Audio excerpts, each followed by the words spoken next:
Selamat pagi Bapak Ibu semuanya. Kita semua pagi ini merasa berbahagia karena kita bisa bangun dengan badan yang sehat. Kita bisa menyembah Tuhan kembali pagi ini. Itu sesuatu yang kita nggak boleh lupakan. Banyak orang bangun tidur merasakan sakit, merasakan kelemahan dan sebagainya, tetapi kita bisa tetap kuat, tetap sehat, dan yang tidak pernah kita bisa lupakan, kita bisa berlutut di hadapan Tuhan, menyembah Tuhan. Itu sesuatu yang amazing, sesuatu yang tidak bisa kita lupakan begitu saja, sesuatu anugerah dari Tuhan. Mari kita berdoa. Di pagi yang indah dan yang baru ini Tuhan, kami bersyukur karena kasih-Mu selalu baru setiap pagi kami rasakan.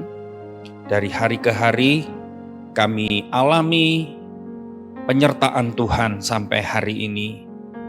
Di hari-hari terakhir dari bulan Januari, kami percaya Tuhan, Engkau selalu ada bagi kami.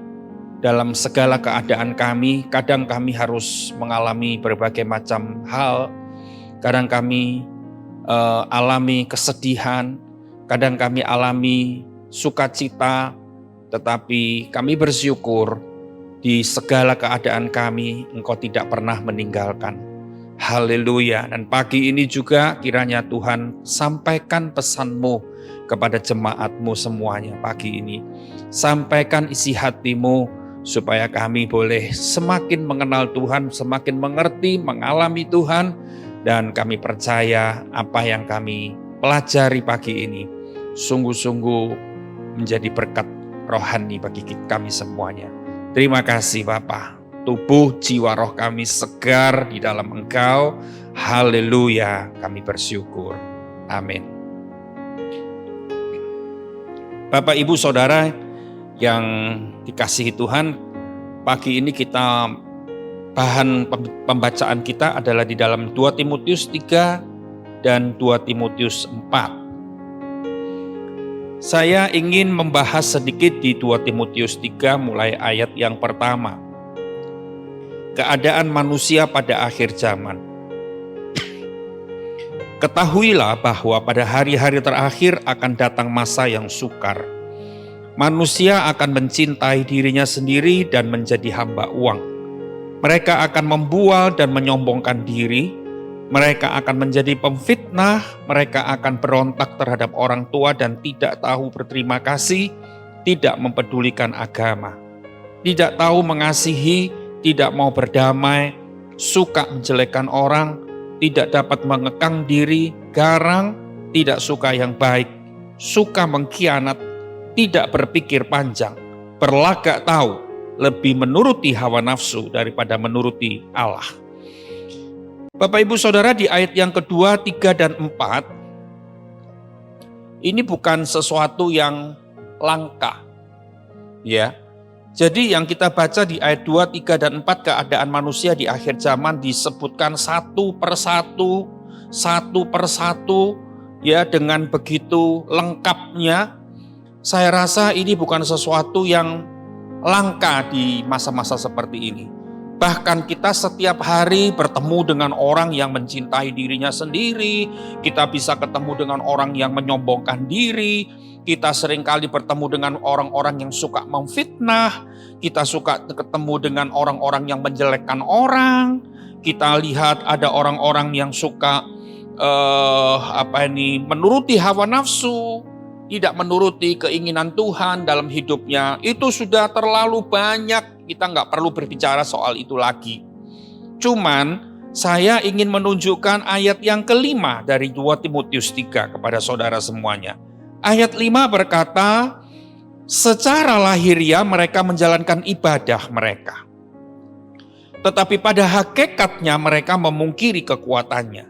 Jauhilah mereka itu. Ini yang membuat hati saya terusik Bapak Ibu semuanya. Ya, ini yang membuat hati saya terganggu. Kenapa? Mereka-mereka yang menyombongkan diri, memfitnah, mereka yang menjadi hamba uang, mereka yang berontak terhadap orang tua, mereka yang tidak mau suka berdamai, mereka yang suka menjelekkan orang, itu adalah orang-orang yang menjalankan ibadah, kata ayat 5. Ini yang membuat saya berpikir panjang. Kenapa orang ibadah yang ikut ibadah kok bisa seperti ini? Padahal di dalam sebuah ibadah kita tahu selalu kita diberikan nasihat-nasihat firman Tuhan oleh hamba-hamba Tuhan yang dipakai oleh Tuhan. Saya merasa sedikit aneh orang-orang yang selalu melakukan ibadah secara lahiriah, ya. Mereka mendapatkan firman, mendapatkan nasihat, mendapatkan pesan, tetapi mereka ini hidupnya kok seperti itu, ya. Seperti yang kita baca tadi di ayat 2 sampai 4. Dan ayat 5 ada kata-kata yang begini. Mereka menjalankan ibadah secara lahiriah, tetapi pada hakikatnya mereka memungkiri kekuatannya. Memungkiri kekuatan ibadah itu. Bapak Ibu Saudara, kalau mungkin Bapak Ibu belum tahu, saya akan beritahu hari ini bahwa di sebuah ibadah, di dalam satu ibadah, seperti hari ini kita sedang beribadah walaupun kita ada di rumah. Hampir 1 tahun kita membiasakan diri dengan cara yang baru beribadah secara online. Entah itu online, entah itu offline, ya. Tapi kita tahu bahwa itulah ibadah yang kita kerjakan. Saya mengutip ayat di firman Tuhan, tiap ibadah yang kita lakukan itu punya kekuatan. Jangan memungkiri kekuatan ibadah. Orang-orang yang memungkiri kekuatan ibadah, dia tidak pernah mengalami kekuatan ibadah. Artinya gini loh, orang-orang yang tidak percaya bahwa ibadah itu punya satu kekuatan, dia tidak pernah mengalami kekuatan ibadah itu, kan sayang. Iya kan? Mungkin Bapak Ibu melakukan ibadah, setia melakukan ibadah, walaupun secara online sekarang ini, tapi itu merupakan sebuah kebiasaan saja, mungkin, maaf ya. Ada beberapa orang yang melakukan ibadah dengan setia, dengan tekun. Ya, dia melakukan dengan rutin tiap pagi seperti ini. Tapi sebetulnya dia tuh kurang paham atau kurang percaya bahwa ada kekuatan dalam ibadah itu. Dan kita cuman mungkin berpikir begini, kalau ibadah di gereja yang orangnya ratusan, bahkan orangnya ribuan, dan kalau musiknya itu semarak dan ramai suasananya, dan hamba Tuhannya itu yang heboh begitu, dan ketika bahasa roh baru itu ada ibadah itu punya kekuatan, orang sakit bisa sembuh, mungkin seperti itu pikiran kita. Orang yang terbelenggu bisa terlepas.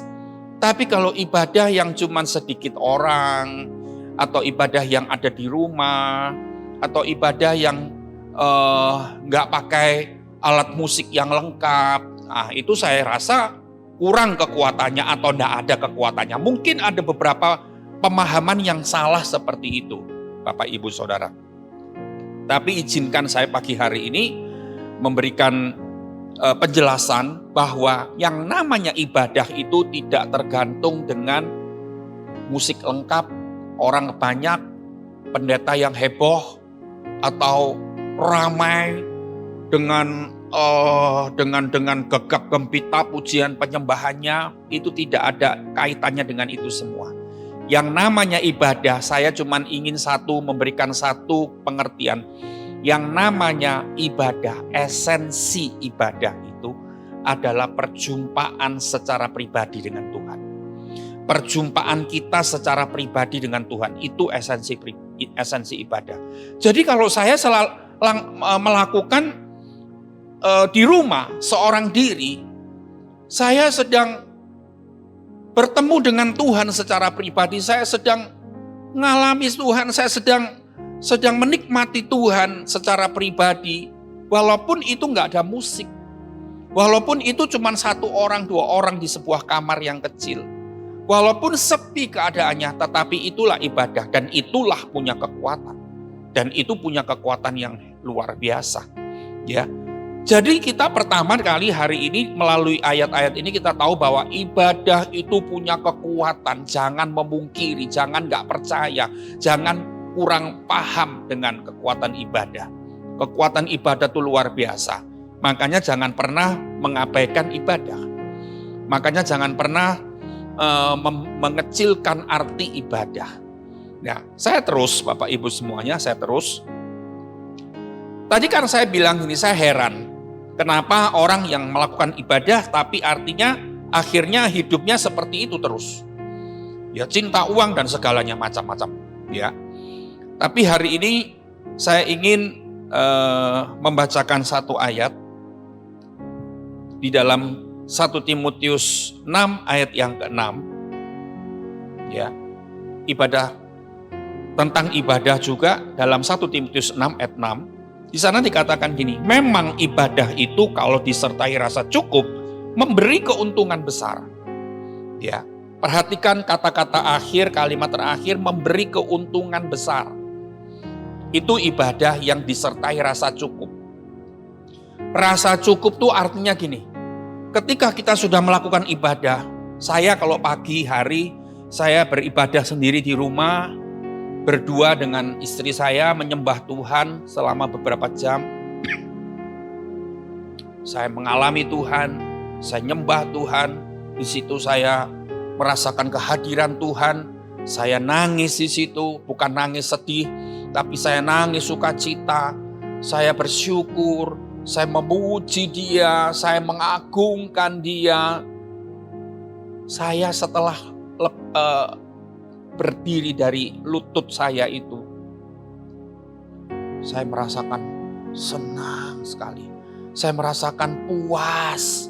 Saya merasakan cukup Tuhan itu bagiku. Tidak kurang. Itu ibadah yang harus disertai rasa cukup itu seperti itu. Jangan pernah pulang dari sebuah ibadah, selesai sebuah ibadah, kita merasa hampa. Kita merasa masih kosong. Bahkan kita merasa nggak dapat apa-apa. Kita merasa, kok nggak enak ya hari ini ibadah. Nah di situ, kalau ibadahmu seperti itu tidak membuat keuntungan yang besar. Tidak memberi keuntungan yang besar. Tapi ketika engkau menyelesaikan sebuah ibadah, ketika engkau pulang dari sebuah ibadah, ada sukacita. Ada hadirat Tuhan yang menguasai hati kita. Ada damai sejahtera, ada ucapan syukur yang kita dapatkan dari ibadah yang sekarang. Kalau ibadah itu kan nggak bisa lama-lama Bapak Ibu. Ya, saya paling lama sudah 1 jam 20 menit, paling pol 1 jam 30 menit sudah nggak bisa lagi. Ya bukan katanya dilarang, tapi ya kita harus tahu diri lah gereja di masa-masa pandemi ini supaya nggak terlalu lama kumpul-kumpul begitu kan. Jadi paling pol 1 jam 30 menit selesai sudah. Nah, pulang dari 1 jam 30 menit itu kita merasa sukacita, kita merasa ada hadirat Tuhan, kita merasa kuat bersama Tuhan dalam sebuah ibadah tadi, ngalami Tuhan. Saudara, janji Tuhan apa? Ibadah yang seperti itu memberi keuntungan yang besar. Keuntungan yang besar dalam hal apa? Ya, kalau kita ngomong keuntungan besar kan kita ingatnya duit. Kita ingatnya nilai uang, kata gitu. Padahal sebetulnya keuntungan yang besar lebih daripada uang yang tidak bisa dinilai dengan uang, itu adalah perubahan hidup kita. Saudara, mungkin kalau kita punya suami atau kita punya istri yang hidupnya tidak pernah berubah, ya kita merasakan orang ini Kristen tapi kehidupannya kok kayak gini, kan sedih. Dan saudara bilang sama Tuhan, Tuhan, saya harus berbicara apa lagi kepada suami saya, berbicara lagi apa kepada anak saya harus melakukan apa lagi supaya mereka berubah. Kita akhirnya saudara lihat pada satu hari mereka berubah, waduh kita nggak bisa, sukacita kita lebih banyak, lebih besar daripada ketika kita mendapatkan keuntungan. Jadi maksud saya gini, ayat 6 dari 1 Timotius 6 ini, ibadah yang merasa cukup, merasa puas, memberi keuntungan besar, itu sesuatu yang tidak terkatakan. Itu kita dapatkan. Lah, tapi untuk kita merasakan puas dalam sebuah ibadah, untuk kita merasakan cukup dalam sebuah ibadah, ingat, harus ada perjumpaan secara pribadi dengan Tuhan. Ini penting. Kalau kita nggak berjumpa dengan Tuhan secara pribadi dalam sebuah ibadah sendiri di rumah atau rame-rame di gereja, offline atau online, onsite dan sebagainya, saudara, maka kita nggak pernah akan merasa cukup, nggak pernah merasa puas. Bahkan kita merasa hampa, yang tadi saya bilang, merasa kosong, merasa nggak dapat apa-apa, merasa kering. Nah, itu dia. Itu kalau kita nggak ketemu Tuhan secara pribadi, ya itu yang terjadi. Makanya kita harus ketemu Tuhan secara pribadi supaya kita ngerasakan cukup, puas dan sebagainya. Dan ibadah yang seperti itu bilang memberi keuntungan yang besar. Keuntungan yang besar itu apa? Yang nomor satu, bukan cuma duit lagi, perubahan hidup. Dulu sombong, sekarang tidak sombong, sekarang rendah hati. Dulu jadi hamba uang, sekarang jadi hamba Allah. Ya kan? Dulu suka membicarakan menjelekan orang, sekarang suka memuji Tuhan. Kata-katanya selalu kata-kata pujian kepada Tuhan. Dulu suka melakukan hal-hal tindakan yang berbau hawa nafsu. Sekarang yang dilakukan adalah kehendak Allah dalam hidupnya yang dilakukan. Wow, ini luar biasa. Sebab itu Bapak Ibu Saudara, jangan pernah lupa ibadah itu sebuah kekuatannya luar biasa. Kekuatannya luar biasa. Asal kita ketemu Tuhan secara pribadi. Itu esensinya. Itu esensinya. Jangan pernah lupa. Kalau kita tidak ketemu Tuhan secara pribadi, jangan pernah mengharapkan sesuatu. Nah, sekarang kita lihat di Injil Lukas. Coba kita sebentar lihat. Injil Lukas pasal yang ke-19. Ya. Injil Lukas pasal yang ke-19. Kita lihat ada satu tokoh yang bernama Sakius. Kita tahu bahwa Sakius ini adalah dulunya seorang pemungut cukai. Dia seorang yang mata duitan. Dia seorang yang kejam. Ya, kita tahu semua itu. Dari sekolah minggu kita tahu. Sakius adalah orang yang makin orang itu nggak bisa bayar cukai, dia tekan, dia sita semuanya tanpa belas kasihan. Tapi saudara, Bapak Ibu, yang luar biasa dari kehidupan Sakius itu apa? Diceritakan di Lukas 19 mulai ayat 1 sampai ayat yang kedua dan ketiga. Dia dengar bahwa Yesus itu akan lewat di kampung Yeriko. Ya, di kota Yeriko. Dan dia dengar bahwa Yesus akan masuk ke kotanya di situ. Dan percayalah, ketika Yesus pergi kemanapun selalu dielu-elukan oleh orang banyak. Selalu ada orang, gerombolan orang, kerumunan orang yang menanti-nantikan Yesus. Dan ketika itu dia juga seorang yang belum mengenal Yesus, namanya Sakius ini.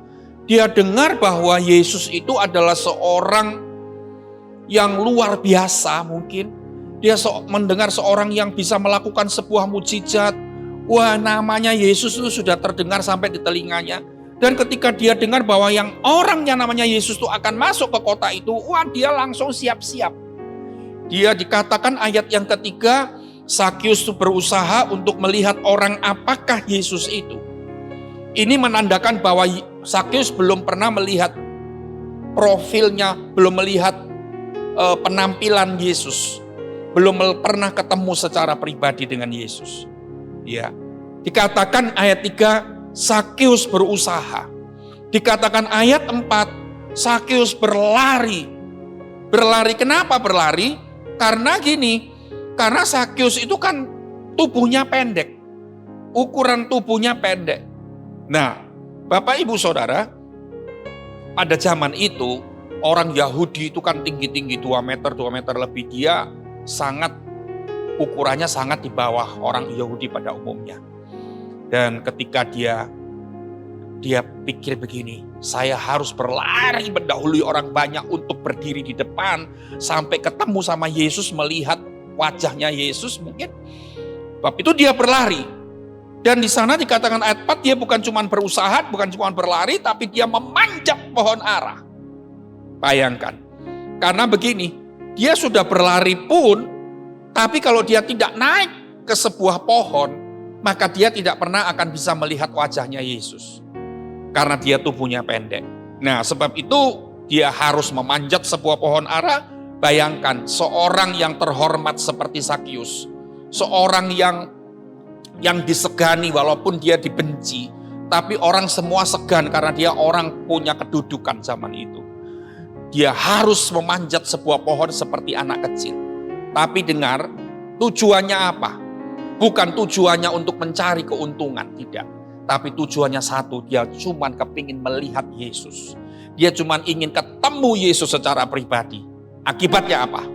Nah, ketika dia sudah ada di pohon ara, maka apa yang terjadi? Yesus datang, lewat. Langsung Yesus lihat, ini ada orang siapa ini di atas pohon. Lalu dia bilang, Zakius, kamu turun. Hari ini aku mau menumpang di rumah. Itu dia. Bapak Ibu Saudara, hari itu adalah pertemuan pertama antara Yesus dan Zakius. Ya, tapi perhatikan apa yang terjadi dalam kehidupan Zakius. Zakius tadi saya bilang orangnya mata duitan, orangnya kejam, suka tekan orang miskin, meres orang miskin, tidak punya kemurahan hati, orang tidak punya belas kasihan, ya seperti Zakius.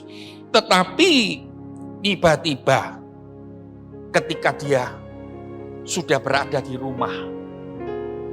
rumahnya bersama Yesus, ayat 8 berkata begini, tetapi Zakius berdiri dan berkata kepada Tuhan, Tuhan, setengah dari milikku akan kuberikan kepada orang miskin, dan sekiranya ada sesuatu yang kuperas dari seseorang akan kukembalikan 4 kali lipat.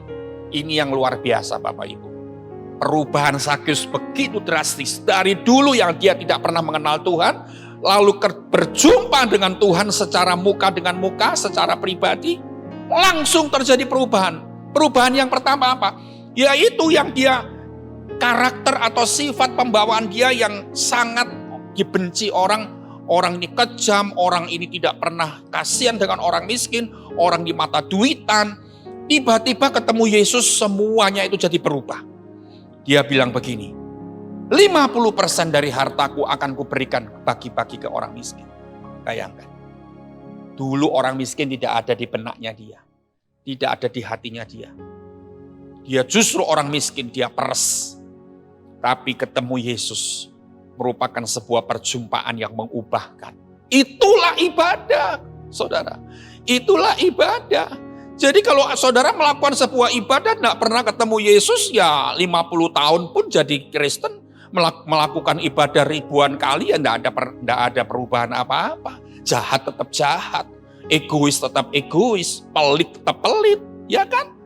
Banyak kan orang Kristen seperti itu, sombong tetap sombong, belum kaya sudah sombong, terus mau kaya dari mana kan gitu kan? Nah, saya ingin sampaikan pagi hari ini, jangan seperti kebanyakan orang Kristen di dunia ini. Yang pergi beribadah, pulang pergi tanpa mengalami perjumpaan dengan Tuhan. Hidupnya tetap sama, tidak pernah berubah. Tapi berbahagialah engkau yang dipilih Tuhan untuk setiap hari engkau beribadah dengan tekun setiap pagi. Jangan pernah kendor kerajinanmu, kata firman Tuhan. Karena jerih payahmu tidak sia-sia. Ketemu Tuhan secara pribadi membuat hidup kita berubah. Hidup kita penuh sukacita. Hidup kita ikatan-ikatan dosa kita terlepas.